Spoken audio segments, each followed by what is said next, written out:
moins 30, moins 50 et même moins 70%. En boutique, sur internet ou en magasin d'usine, les soldes et les promotions, vous en êtes convaincus, c'est la période des bonnes affaires.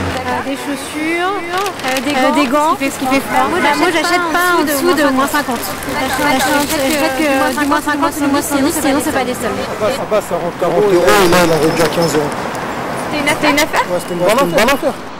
Mais est-ce vraiment une si bonne affaire? Certaines marques profiteraient-elles des soldes pour écouler de la marchandise de moins bonne qualité?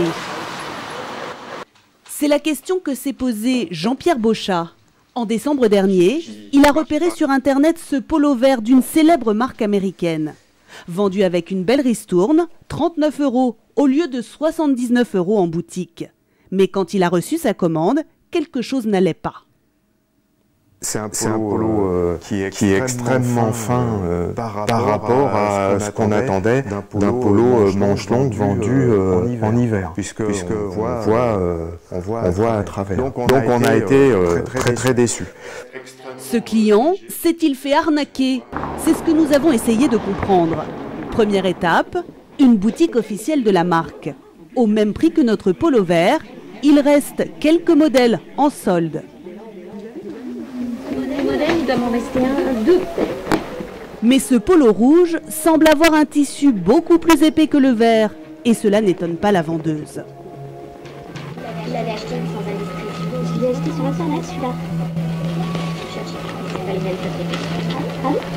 C'était renseignement, on va faire. Voilà, on dirait un polo d'été, on dirait un polo d'été. Fabrication complémentaire, normalement. La vendeuse est formelle, le polo vert n'est pas une contrefaçon, c'est un produit maison.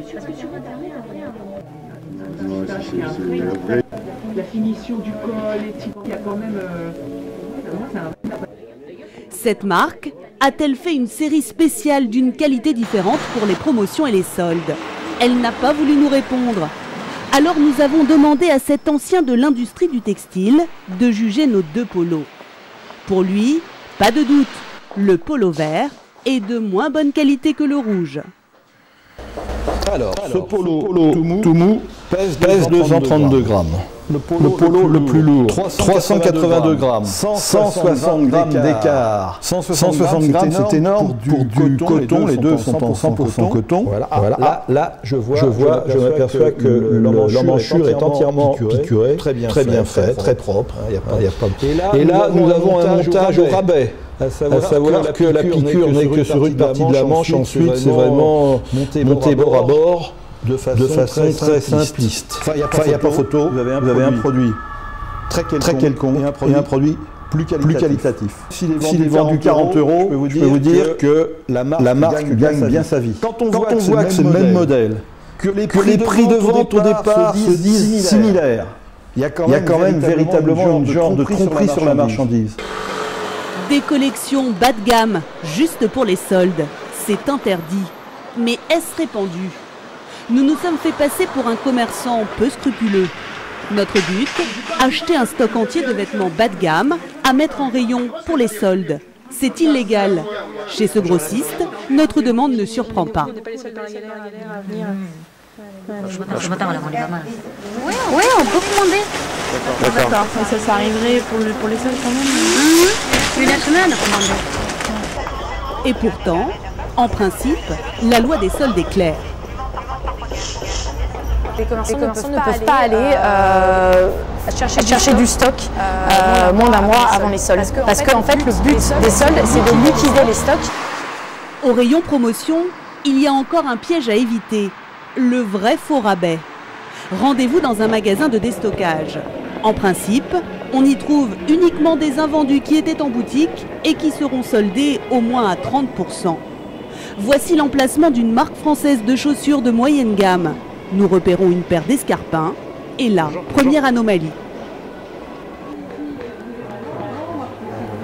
Tous ces modèles, madame, ils étaient en boutique avant? Ces modèles-là, ils sont fabriqués que pour nous seulement. C'est des modèles que vous trouvez uniquement en magasin d'usine. Et c'est quoi la différence en fait? Ils ressemblent aux modèles de boutique, mais ils sont, voilà, c'est pas... Il y a une différence en termes de qualité ou pas? Non, c'est la même. On a des produits qui sont fabriqués que pour nous. D'accord, mais ils sont peut-être un peu de moins bonne qualité que nous, pour que ce soit moins cher. Deuxième anomalie, le prix officiel avant rabais, 122 €. À quoi correspondent-ils? Alors, voilà, nous, il faut qu'ils aient des prix de base. Nous, 122 €, voilà, qui est un prix de base. Il faut un prix, voilà. Voilà, c'est le prix, voilà.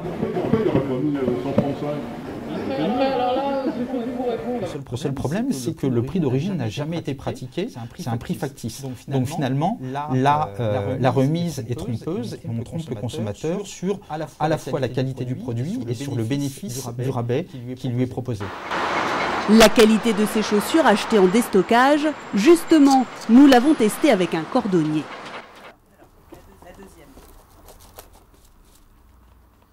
Je peux ouvrir là? Je sens quelque chose au milieu.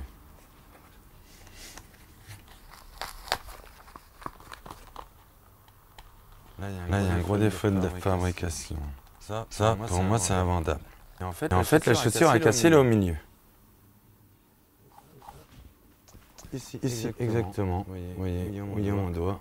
Voilà. Donc en fait, on ne pourrait pas marcher plus d'1 heure avec. Contactée, la marque en question s'est dite étonnée de ce constat. Mais elle reconnaît que la chaussure fait partie d'un vieux stock de l'été 2012. À l'époque, elle n'avait été vendue que dans quelques magasins seulement.